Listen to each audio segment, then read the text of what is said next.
Good afternoon, everyone, and welcome. And we're happy to have you here today for our webinar on the key insights for GSA schedule contracting. And whether you're just beginning your journey with the GSA schedule or you're looking to sharpen your strategy, you're in the right place. My name is Lauren Breyer, and I have my colleague John Williams here with me today, and we're going to be guiding you through today's session. Just a reminder, today's session is going to be recorded, and we'll be sharing that with all registrants at the close of the webinar. And just to give a little background on myself, so I lead the REA's Claims and Appeals Practice Group at PilieroMazza, and my practice focuses on dispute resolution under the Contracts Disputes Act. So this includes assistance with REAs, certified claims, seeking adjustments to price and performance periods, and contract interpretation. And I also assist clients with navigating OIG audits, as well as appeals before the Board of Contract Appeals and the Court of Federal Claims. So now I am going to turn the mic over to my colleague John so he can give a little background on himself as well. Thank you, Lauren. Hi, everybody. Good afternoon. Thanks for being here with us. I'm one of Lauren's partners in our government contracts group. So a little bit about me here on the screen. I handle a lot of protest matters, a lot of regulatory compliance issues, and among many other things. But those regulatory compliance issues and protests are kind of the intersection of those things is what led to this webinar, or at least the part that I'm going to talk about here coming up. So excited to be with you all here today. Let's go to the next slide. Just a little bit about our firm for those of you who may not know us very well. We're glad to meet you. We're a full service firm here primarily in Washington, D.C., representing government contractors, but also commercial firms. We have several different practice groups. I think we're most well known for our government contracts group that Lauren and I are in. And on the slide here is an overview of the kinds of things we're handling in our government contracts group, and also a link to our website. So if I think you're probably on our mailing list since you got this webinar, but if you're not, please do. We have a lot of good content we're putting out for our clients and friends.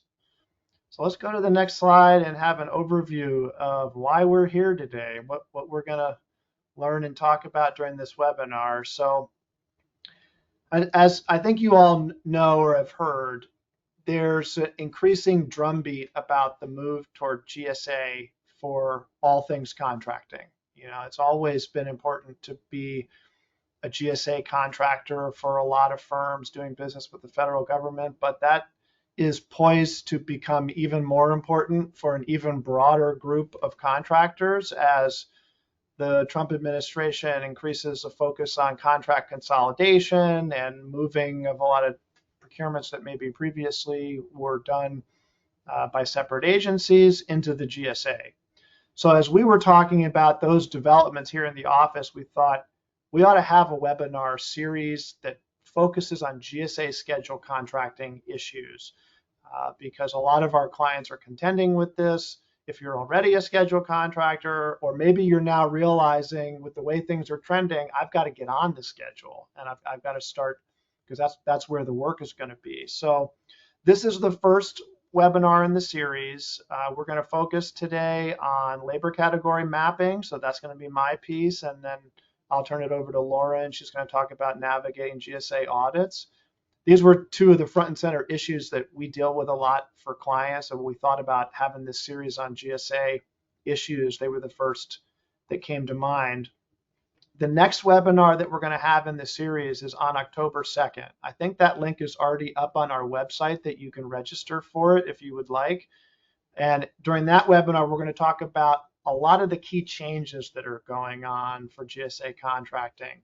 That's the move to TDR, that's the latest refresh, what's happening with joint ventures, contract consolidation, the changes to FAR Part 8, and the move to the GSAR for ordering processes. We're not going to get into those things today, so it's just a little whet your appetite for this webinar on October 2nd, and we're really psyched to be joined by our good friend Courtney Fairchild of Global Services for that webinar. So definitely check that one out if you can, and there may be more after that on GSA. So Without further ado, let's dive into my contributions for today, which is focused on LCAT mapping.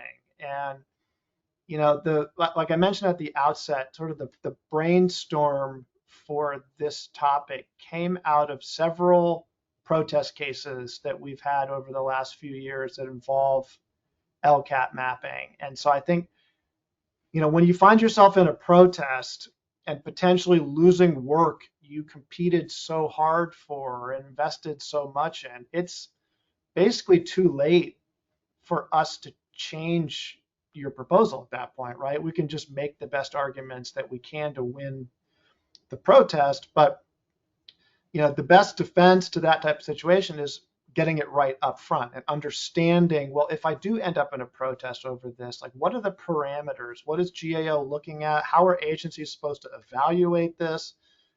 So that's really what's behind what I want to walk through. So that hopefully you'll leave this session today with a better understanding of how, when you're quoting services from your schedule contract, what are some of the guideposts that you need to use to make sure that you don't fall into a trap that could turn into a protest issue down the road. And I think the headline for that is on this slide right here, that the bottom line is you need to submit quotes that are within the scope of your mass contract. And we're focusing on LCAT mapping, so we're focusing on services, but the same would apply if you are selling products through your schedule. That's the bottom line point, is you need to ensure that your quote for the order is within the scope of your mass contract. And so I asked this question, if there's a will, is there a way? Meaning like, well, if you are willing to provide it, is that enough? Can the agency just accept the fact that you're willing to do it? And unfortunately, the answer is probably not, because just because you're willing to provide the services doesn't necessarily mean the agency can accept that from you. Because again, what you're offering on an order, it needs to be within the scope of your schedule contract. And so that scope point, that's really what we're focusing on here. We can go ahead and go to the next slide, start talking a little bit about what does scope mean. And you know what, I apologize at the outset. I meant to say that please feel free to use the question function to fire away at us with questions anytime they pop up. We'll try to answer some as we go. We'll answer others at the end as we have time. And we may also follow up with you afterwards if we're not able to get to it today. So hopefully, nobody will be bashful in sending in questions as you have them. So, all right. So how do you determine the scope of your mass contract? So I think for my purposes, there's really two primary things we're looking at here: the labor categories and your special item numbers, or your SINs. And as I've alluded to, there's this growing area of protest issues where the protest centers on whether the quote is within the scope of the contractor's schedule. And so, I'm sorry, somebody asked what is mass, and we didn't define that. My apologies. That's multiple award schedule.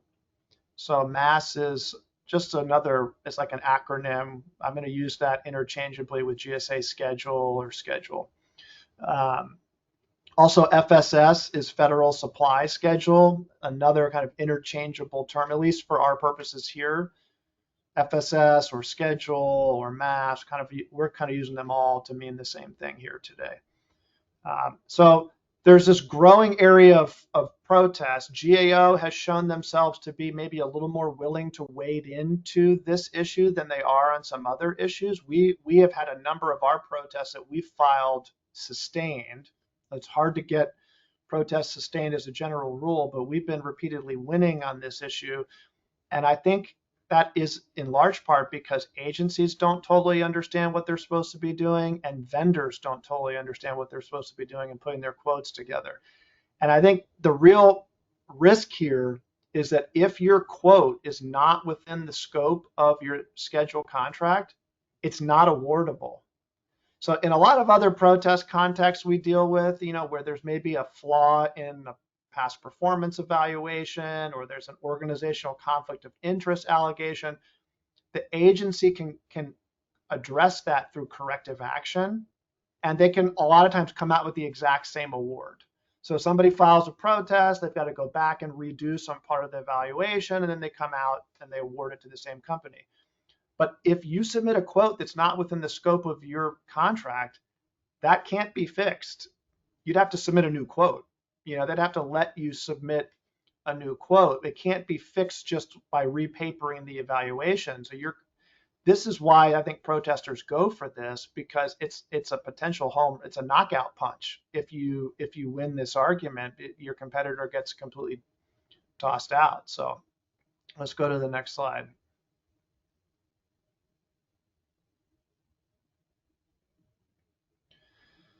So you need to know your sins. First of all, when we're talking about understanding the scope of your contract, and understanding if the task order that you're going after, does it restrict you to use only certain sins in your schedule contract? You shouldn't have to guess at that, because if they're going to restrict you to use only certain sins, they have to specifically tell you that in the solicitation. I think a lot of times there's some confusion because an RFQ gets released to vendors under a certain sin, and they may come right out and say, we're releasing this to all the vendors under sin 54161S or whatever it is. But that's not enough to be a limitation on the sins you can use in your quote. They have to include an explicit statement in the RFQ that says you're only allowed to use a particular sin in your response to the quote. If they don't say that, then you can use any sin you want in your response, as long as the sin has appropriate LCATs for the work that you're going after. So just be on the lookout for if there's an explicit statement. If that's the kind of thing you're confused about at the quoting stage, that would be a reasonable question to ask. Like, hey, can we use any sin that we want? It's not clear.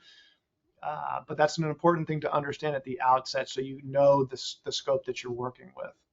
Let's go to the next slide. So yeah, anytime you get an RFQ, like I was just saying, for an order you're going to go after under your schedule contract, check and see if it includes an explicit sin restriction. It should, again, you shouldn't have to guess. Explicit means like they're telling you in black and white, only use X sin. If they don't say that, anything like that, then you can use any sin you want. But I just put this caveat down here that just because you're allowed to use any sin you want doesn't necessarily mean that it's going to be feasible for you to do so. Because the LCATs have to align with how you're planning to use them on the order. And that's what I'm going to get into next. So it is important to understand if you're restricted to a particular sin, because that can be a problem in a protest, or it could cause the agency to reject your quote if you were only supposed to use a certain sin and you didn't follow that instruction. But even if you're allowed to use any sin, you just want to be careful that that's not the end of the analysis. You need to also look at the LCATs that you're planning to use on those sins. And so let's dive into that on the next slide.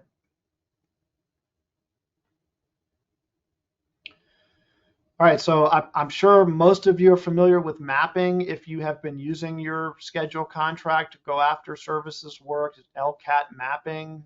If you're not familiar with that phrase, I've explained it here. So a lot of times when you go after an order, the agency is going to ask you as part of your quote to map your GSA schedule labor categories to the positions on the order that you're planning to fulfill. So that they want to understand if the order requires you to have a project manager, what GSA LCAT are you using for that project manager position? They'll ask you to map it, so show them the connection. Which GSA LCAT are you using? And when they ask you to do this mapping in your quote, that is a critical part of your quote, and it's a critical part of the agency's evaluation. And I think this is where we very often see agencies make mistakes. I think because maybe they don't understand what they're supposed to be evaluating in the mapping or how they're supposed to do it, or they don't document what they did. But vendors sometimes make mistakes here too, because I think they don't understand how you should approach the mapping. So, it's really important if you're asked to do mapping to understand how to do it. I think also if you're not asked to do mapping, I still think you should do an internal mapping exercise. My perspective is if the agencies don't ask you to do mapping, they're just making their job more difficult in the evaluation because they still have to evaluate if your quote is within the scope of your schedule contract. And the mapping makes it easier for them to do that, right? Because they can see exactly, you drew a line for them from your GSA LCAT to your task order LCAT. If you don't give them mapping, they're going to have to figure it out themselves. So I think it's a mistake when the agencies don't ask for mapping. If they don't ask for it, you don't have to give it to them. But I think you should still do it internally because you want to make sure before you submit your quote that you have a good alignment between the GSA schedule LCATs you're using and the task order positions that you're using them for. And let's go to the next slide. We'll start talking a little bit more about this alignment point I just made and what does that mean. So, I'm not necessarily throwing a stone here because I understand maybe our clients live in a glass house, that you're trying to achieve the most competitive quote. And so maybe you're going to pick an LCAT that has a lower billing rate just to try to get your price down. But I think, what you want to be careful about there is that you shouldn't be choosing an LCAT, entirely based on the billing rate and trying to get the bill rate down. You've got to have a reasonable position that LCAT is a good fit for the work. It's not just the cheapest position, but it has good alignment to the work. It's a good fit. So what makes it a good fit? I mean, what makes a GSA Schedule LCAT a good fit for the work you're planning to use it on? We're going to look at the title of the position description, the experience requirements, and the qualifications requirements in your GSA Schedule contract. Those are, I think, the key components of your GSA Schedule LCAT.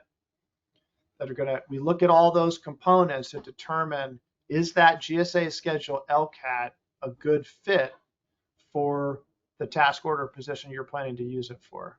Now let's go to the next slide. We'll talk first about position title. I mean, this one really shouldn't be a big issue. I don't envision there's too many circumstances where there would be a protest risk simply based on the title of the position you use from your GSA schedule contract. It's really going to be about the description and the qualifications, the experience. But here's something to keep in mind, which is kind of an obvious point. But your schedule contract is available online. Lauren and I can pull it up in eLibrary. Other protest lawyer sharks out there can pull it up in eLibrary. And so here's how it generally works. Client reaches out to us and says, we just lost this order to ABC Corp. And, we really want to go after ABC Corp in a protest. It's a GSA scheduled task order. So one of the first things we do is pull up ABC Corp's GSA schedule contract in eLibrary. And we look at the LCATs that you have and the descriptions of the LCATs and experience, what SINs you have. And we try to come up with arguments that you don't have the necessary LCATs in your schedule contract for the task order. And those, sometimes a lot of times that's just kind of speculative, but usually that's enough to get in the door on a protest.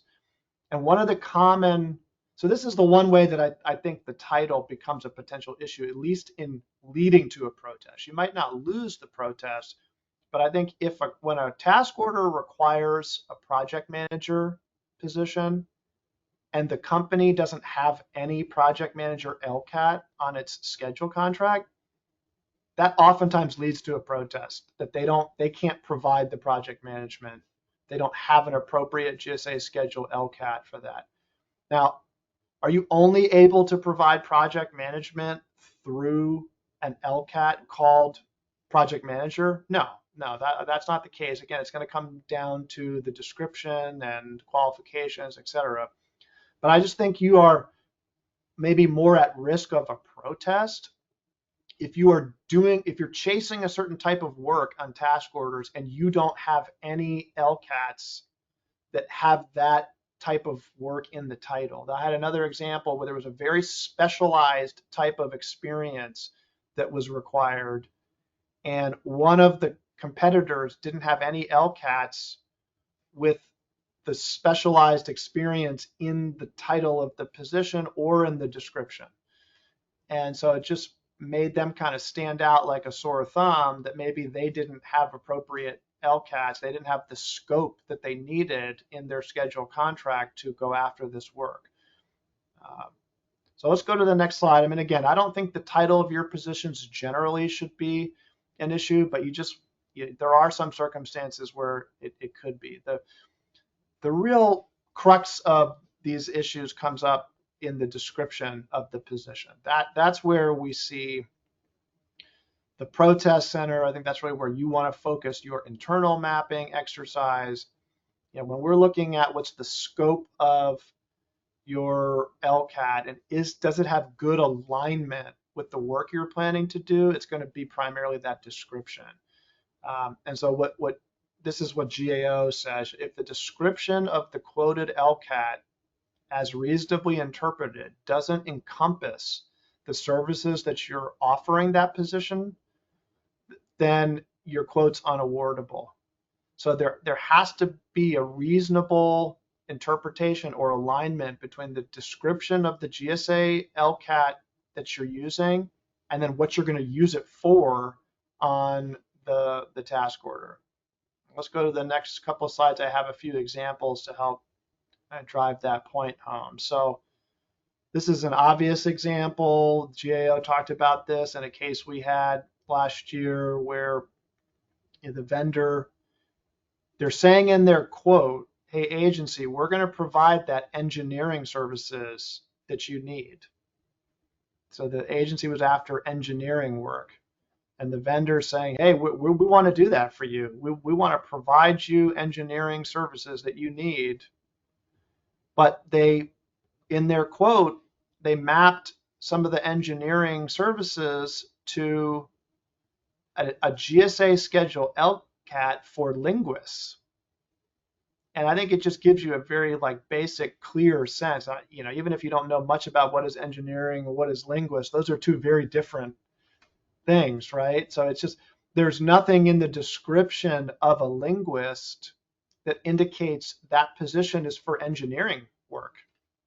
And so you can't use a linguist LCAT on your GSA schedule contract to perform engineering services. I mean, that may sound like a forehead slapper to most of you, and if it does, then good. You're already kind of caught up on a central issue. But I think this is not as uncommon as you would like to believe, maybe, that there's that obvious of a disconnect between the LCATs that some vendors are using and what they're planning to use them for. Now let's go to the next slide for a less obvious example. So another example, RFQ requires specialized IT services, and there's a particular SIN, I think that's 54151S maybe, that has IT services on it. But this RFQ allowed vendors to use whatever SINs they wanted. So you could pull a LCAT from a different SIN, like SIN 541611. That's for management and administrative consulting. And this vendor used a subject matter expert position from SIN 541611. And the reason I say this is a less obvious example is because a subject matter expert position, those are typically pretty broadly described. This is someone who's an expert in the subject matter, and oftentimes it's just pretty broad, like I just said. But ultimately, GAO said, no, you can't use the SME position for this specialized IT services because this particular SME is under SIN 541611, which means it's going to be a subject matter expert. That person, that position is going to be a subject matter expert in management and administrative consulting type issues. And then when you looked at the description of the position in the vendor's contract, it didn't say anything about specialized IT services. It was too bland and just indicated more like management and administrative consulting expertise. And so that was a problem. That vendor's quote was unawardable, and that was part of the reason. All right, let's go to the next slide. All right, I'm rounding third base here on my part of this. I'll be handing it over to Lauren shortly, but the description, again, I think that's where most of our efforts usually focus, and that's where most of your internal mapping analysis should focus, if there's good alignment between the position description and how you're planning to use it. But don't ignore the experience and the qualification requirements too, because those can, those are part of determining if you're using your schedule contract within the scope. So as just a couple examples, you can't use a schedule LCAT that requires a minimum of 8 years of experience for an individual who has only 5 years of experience. So this will be like a circumstance where you have to provide resumes in your quote. You don't always have to do that. So you don't have to always identify the specific candidate you're planning to use. But in a case where you do have to identify a specific candidate and you're giving a resume, and the resume shows that that person has only had 5 years of experience, relevant experience, but the LCAT that you say you're going to use it for, requires a minimum of a higher number of experience, then that's not going to work.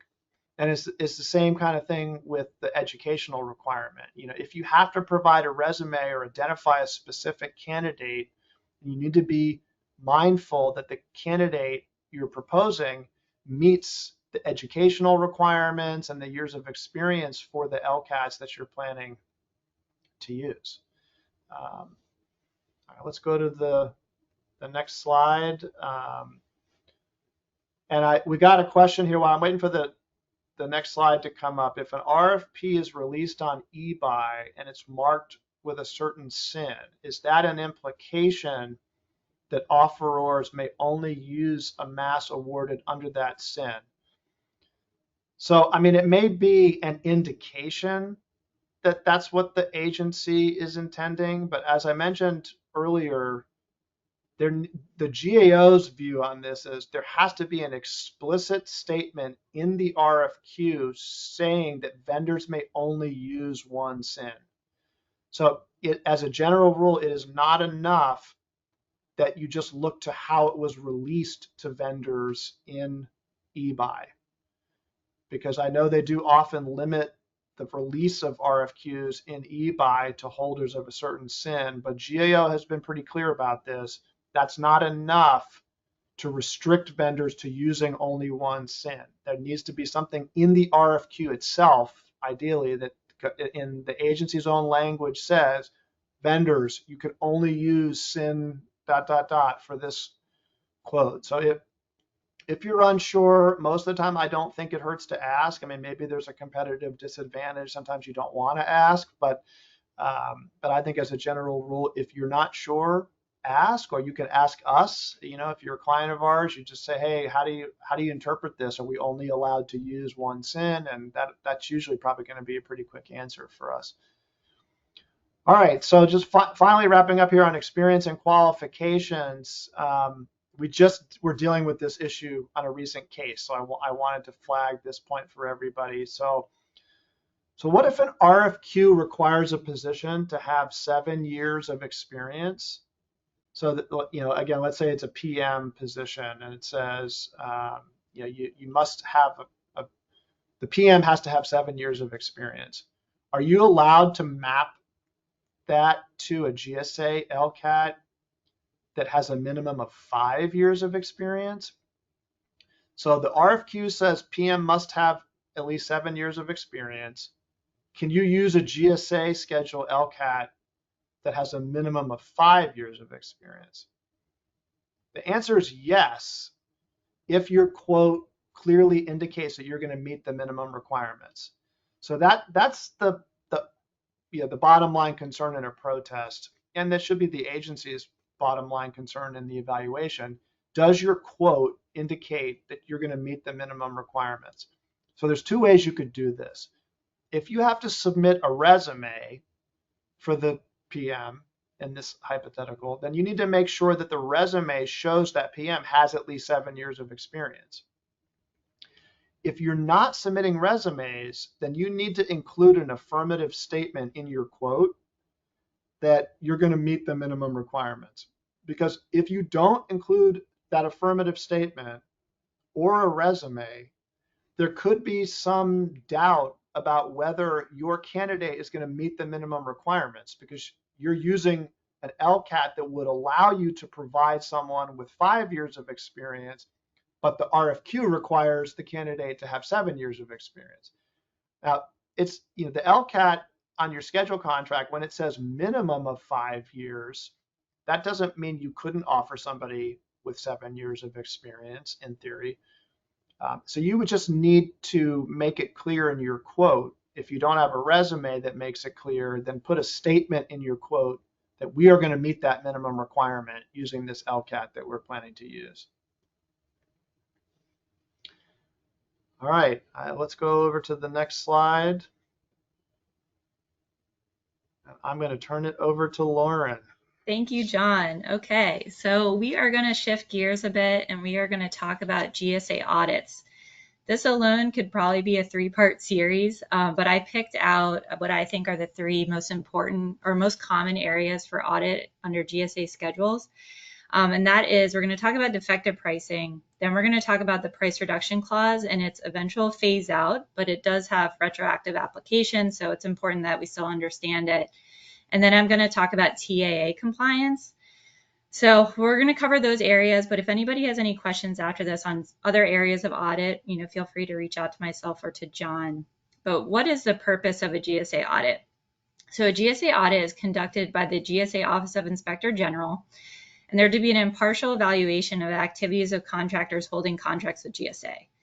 So why would GSA audit you as a contractor or a specific contract? So main aim is to reveal violations. So they aim to uncover potential violations of GSA contract terms or violations of certain regulations.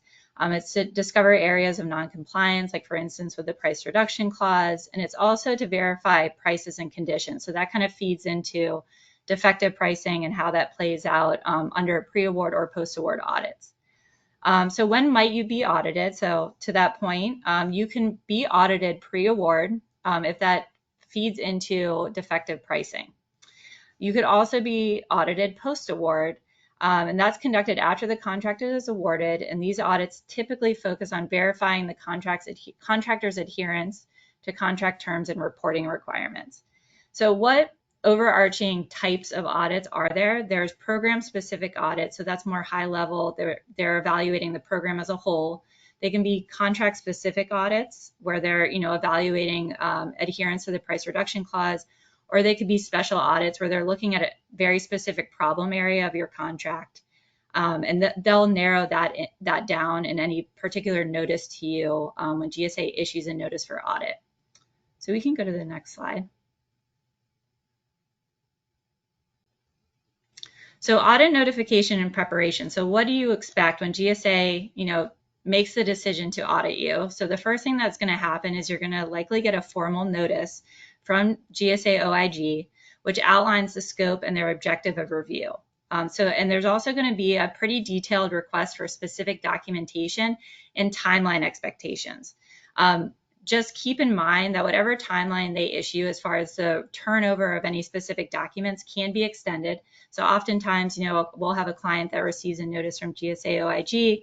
They'll, share it with us and say that, they want to loop in counsel and they have 30 days to respond. The first thing that we typically do is, we ask them to request an extension so that you as a contractor have the appropriate time and means to get the documentation that you need to turn over and meet with GSA OIG. Oftentimes, like I said, is a detailed documentation request. So they're going to ask for GSA Schedule specific contract documents. They're going to ask for proposal information. They're going to ask for modifications. They may ask for commercial and GSA price lists. They may ask for sales reports. And this all typically feeds into defective pricing evaluations or oftentimes price reduction clause violations. So just something to keep in mind. And then there's going to be a review of that documentation. So the OIG is going to spend some time, or the IOA may come to your site to do an on-site assessment. And they're going to take a look at those price lists, the compliance with awarded sins, to John's point. They're also going to take a look at TAA compliance. Are you in alignment with the Trade Agreement Act? And I'll get into that a little bit more towards the end of the presentation. But oftentimes what grows out of that review is an in-person meeting where you're going to meet with the OIG through GSA and potentially with counsel there, and you're going to discuss processes and procedures that you have in place for a particular contract or at the program level. And then you're going to demonstrate to the GSA OIG, order and billing systems, your accounting systems, so that they can see that and determine whether you're in alignment with the contract terms and regulations. So a big pro tip that we suggest to all of our clients is that if you are operating under the GSA schedule, that you have somebody internally dedicated to GSA compliance. There's a lot of nuances under the GSA schedule, so it's really important that you have somebody just tracking on that, doing appropriate record keeping, taking a look at your price list and sales reports just to make sure that everything is updated on the chance that you do run into an audit. So we can go to the next slide. So focusing first on defective pricing. So what does defective pricing mean? So it's when a contractor fails to provide current, accurate, and complete cost or pricing data during contract negotiations, which results in a higher contract price. Cost or pricing data encompasses facts that could significantly impact your price negotiation. So we're talking historical costs, production costs, certain discounts that you're offering to customers. That is what you're going to be submitting to support your cost and pricing data. And if it's incorrect, it's not updated, or it's inaccurate in some form or fashion, if there's a GSA audit on defective pricing, they are going to identify it, and you could run into issues as far as having to reimburse or adjust pricing down the line. Again, to my point before, current, accurate, and complete. Making sure it's extremely important to make sure that your data is always up to date, it's free from errors, triple checking, and that it includes all relevant details that could influence the final price. So making sure that your historical work data is up to date, again, having that GSA compliance officer internally checking customer base and customer quotes, invoices, all of that good stuff, just making sure that it's accurate and free from error, because you could run into issues if, again, GSA decides to audit any pricing, cost and pricing data that you submit. So we can go to the next slide. So what is the role of a GSA audit in a defective pricing scenario? So like I said before, they're going to evaluate for accuracy. So they're going to first determine if the certified cost and pricing data used in negotiations was actually accurate, complete, and current. So if they find, a particular quote or relationship with a customer that wasn't disclosed, that's going to become a huge issue for you because you're not providing complete and accurate data.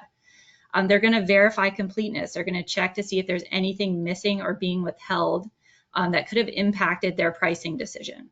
They're going to assess reliance. So if the government explicitly relied on certain data that you turned over to them when they were evaluating your cost and price, that is obviously going to become an issue if that data is inaccurate or defective in some fashion. So what are the consequences? There will potentially be a price reduction. So if the government determines through a defective pricing audit that your price was somehow inflated based off of new data that they've identified, they may reduce your contract price to reflect what is actually accurate. There could also be financial penalties. So they may impose, some repayment of overpayment. They may apply some type of interest or fine. And then there could also be potential litigation. So, we see oftentimes if there's an evaluation and determination that there was significant overpayment, they may flag that and report that to the Department of Justice and identify that as a false claim. So litigation could be a potential outcome of one of these GSA audits as it applies to defective pricing. There's also reputational damage that you have to think about. So when a defective pricing audit is determined and they find, again, violations, what they can also do is not just report you to DOJ, but they can report you for suspension or debarment. So, and they could also potentially update and flag the issue in your SAM registration. So it's really important to understand that, all of the consequences here and how significant they can be. Because if you go through the suspension or debarment process, you can be suspended for, 2 to 3 years, or you could even find yourself completely debarred from future contracting with the federal government. So not trying to scare people, but that is something that could potentially happen. It's something to keep in mind. Again, reverting back to the recommendation that you have a GSA compliance officer in place if you are operating under the GSA schedule. So we can go to the next slide. Okay, so this is a fun one. So the price reduction clause, key concepts before it phases out. So the purpose of the price reduction clause, which GSA is now slowly moving away from, is to guarantee that the government is always receiving the best price. And it's pricing that is favorable or even better than prices that you're offering to your commercial customers. So you may have heard of the term like MFC, most favorable customer, basis of award, or BOA customer. That is the commercial customer that you believe is like your best case scenario for when you're negotiating pricing with the government. So when is the price reduction clause triggered? So when you engage in work with GSA and you have your assigned most favored commercial customer, you can trigger the PRC by reducing prices in your commercial catalogs or price lists, and when you don't also reduce that pricing to the government. So they're no longer getting that best price.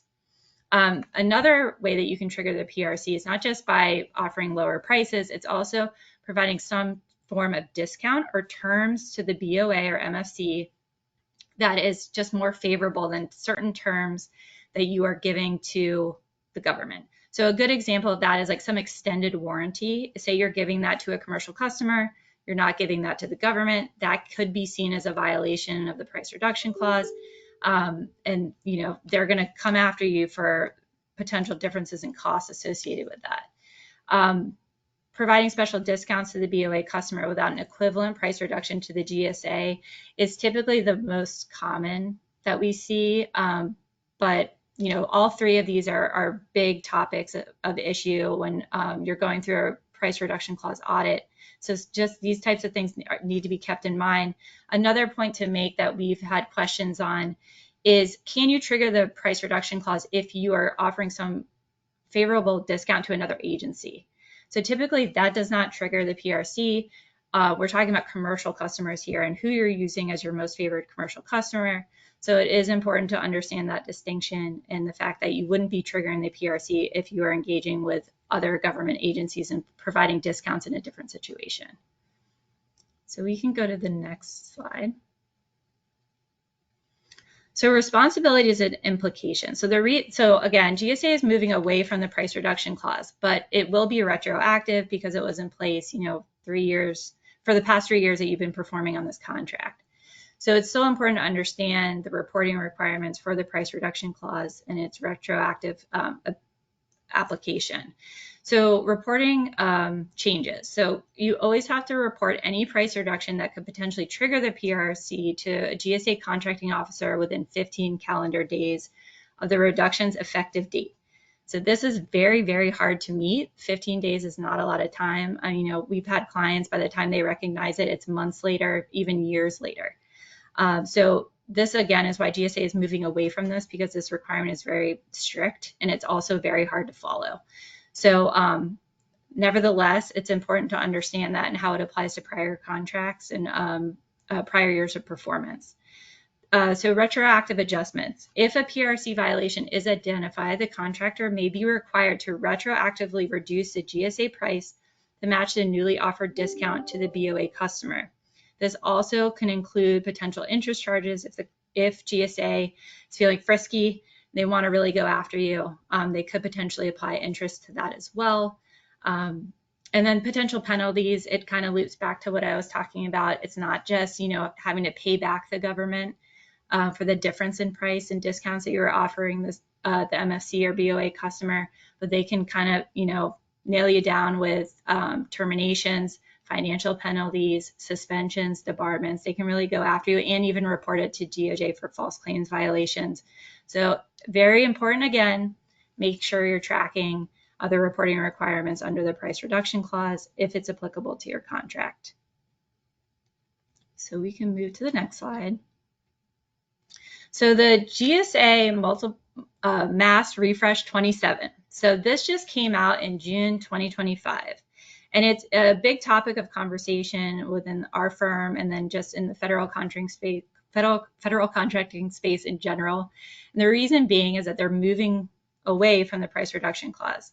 So, and they're basically saying that TDR will now be required for all product SINs and Cloud SIN 518-210C. GSA plans to make TDR applicable to all SINs in the government by fiscal year 2026. So PRC compliance will no longer be required, so that 15-day notice requirement is falling away. And it will reduce, or at least the intention is to reduce audit and administrative risk that stems from tracking that basis of award customer pricing and reporting reductions. So what is TDR? So it requires contractors to electronically report detailed line item sales data through a GSA sales reporting portal on a monthly basis. So that 15-day notice requirement, if you do identify a price reduction clause issue, is now instead you're going into this portal on a monthly basis and reporting certain pricing data. It includes 16 transactional data elements, 12 are required, 4 are optional, and they include the big picture items are price paid, quantity, and federal customer. This covers the commercial sales outside of the MAS program. Commercial sales outside of the MAS program do not need to be reported. If you have questions about these 16 data elements, GSA did come out with a pretty detailed explanation of the MAS Refresh 27. It kind of walks you through all of these different data elements and how to report them. So it's very helpful. I suggest, again, if you're going to be operating under the schedule, to take a look at that. And this allows GSA to review data collection, pricing, and disclosures to verify accuracy and compliance under the schedule. So we can go to the next slide. All right, so moving to our last audit topic. So we're talking about the Trade Agreements Act and compliance and what you need to know. So, hopefully everyone knows if you're operating under the GSA schedule that if you're selling products through GSA MAS, it must be Trade Agreements Act compliant. So what does that mean? So key aspects of TAA compliance, it identifies designated countries. So the Trade Agreements Act identifies countries with which the U.S. has a trade agreement as designated countries. And then also the GSA audit is going to look at country of origin. Where was your product manufactured? And then they're also going to take a look at whether the product you are supplying under the schedule was substantially transformed. So what that means is that the product has undergone processing in a TAA compliant country that changes its essential character or use. So say you're, purchasing a product from a non-compliant country. If that product is then becoming substantially transformed in a TAA compliant country, you may then not be in violation of the Trade Agreement Act. So it's just something to understand as far as that transformation and what that means for TAA compliance. And then we can go to the next slide. So what does GSA focus on when they're performing a TAA audit? So they'll primarily inspect whether products sold to the government originate from the United States or designated TAA compliant countries. So to verify whether a product is TAA compliant, they review multiple things. I'm only highlighting 4 here because I think they're the most important, but again, they're going to take a look at the certificate of origin for the product, They're going to take a look at letters of supply. They're going to take a look at your manufacturing records and your supply chain agreements. So they're going to take a very detailed look really at your entire supply chain distribution system to understand where certain products are coming from, where they're transforming potentially, to really understand, are you in line with the Trade Agreements Act, or are you in some form or fashion violating that act? So again, really important to understand, look at your supply chain distribution system, work with your subcontractors, really understand where these products are coming from, because again, it can raise significant issues for you through the audit process.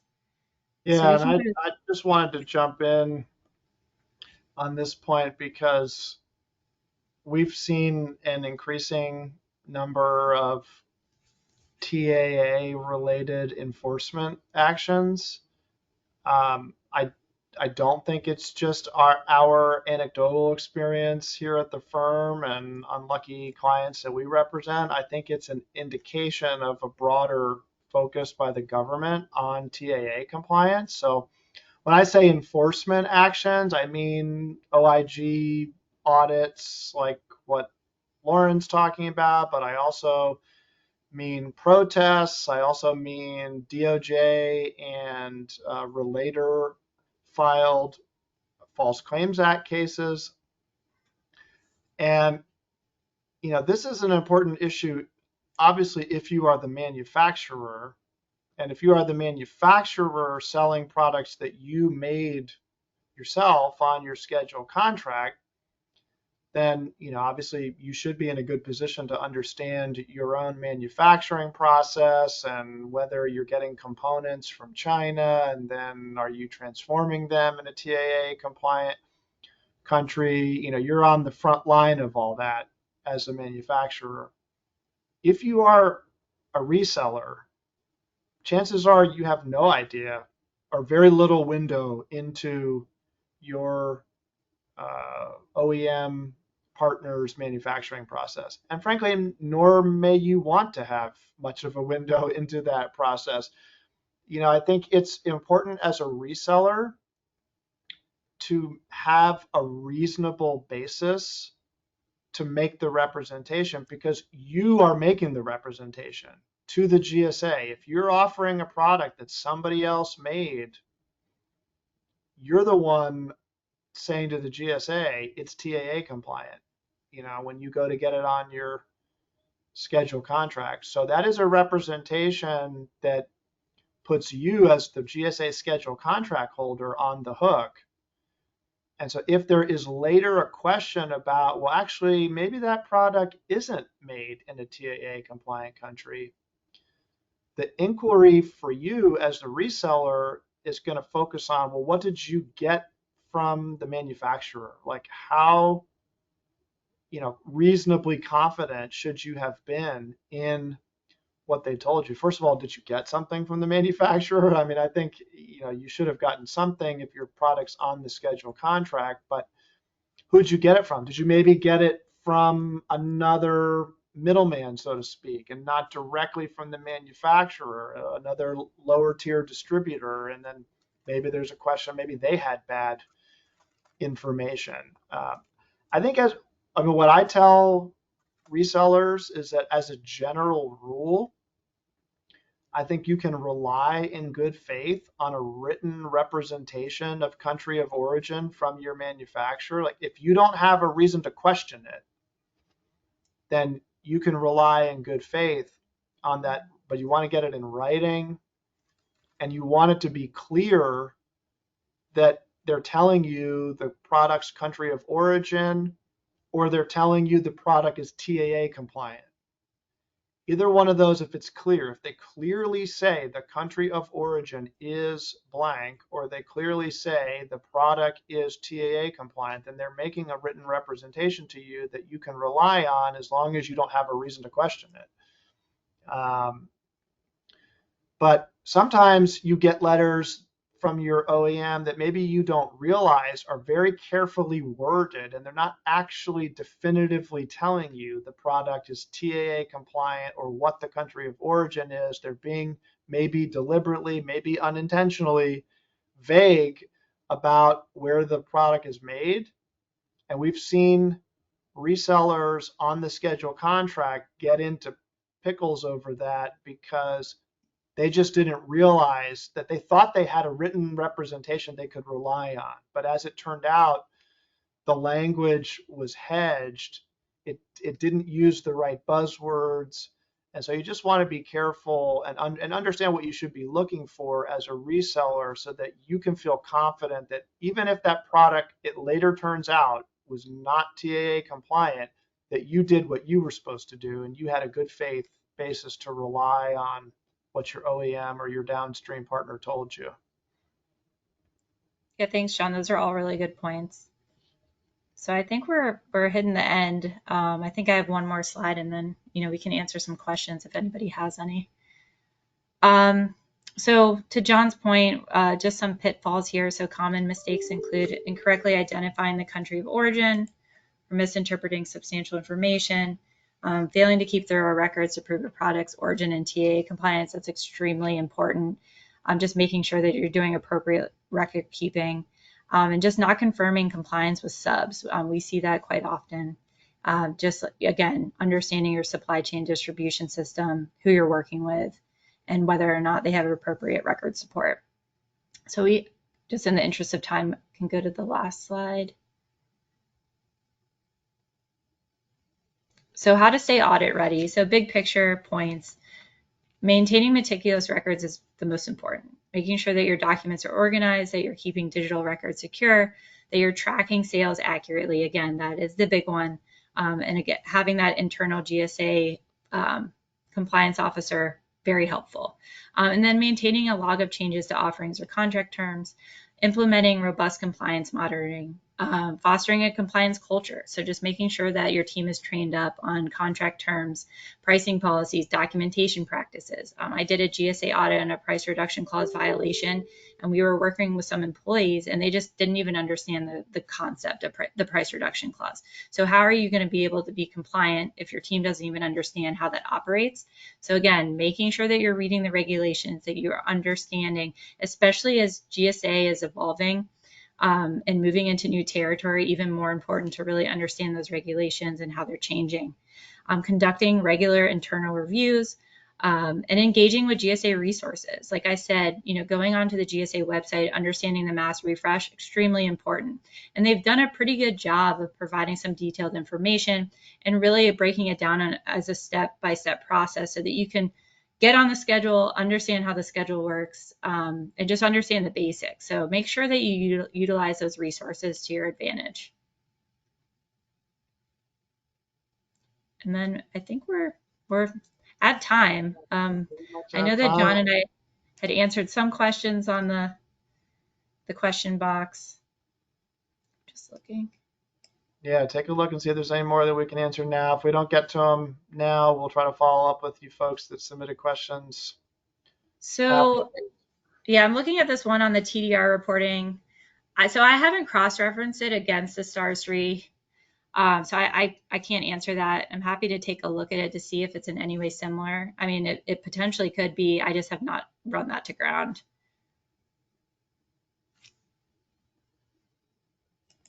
Okay. I think that's it as far as questions. Yeah, I think that's the question. So thanks everybody for joining us today. We're glad you were here again. Check out the next one in the series we have coming up on October 2nd. Yes, we will be sharing the deck. I can answer that question confidently. They'll be sending out the deck, and there'll be a recording available also if you'd like to listen back to what we talked about here today. And you've got our contact info here, so please don't be shy about reaching out if you think of a question afterwards or you just didn't want to ask it during the webinar today. You've got Lauren's email right there, and you should feel free to reach out to her or me as well. Thank you, everyone. All right, thanks everyone. Have a great day. Bye.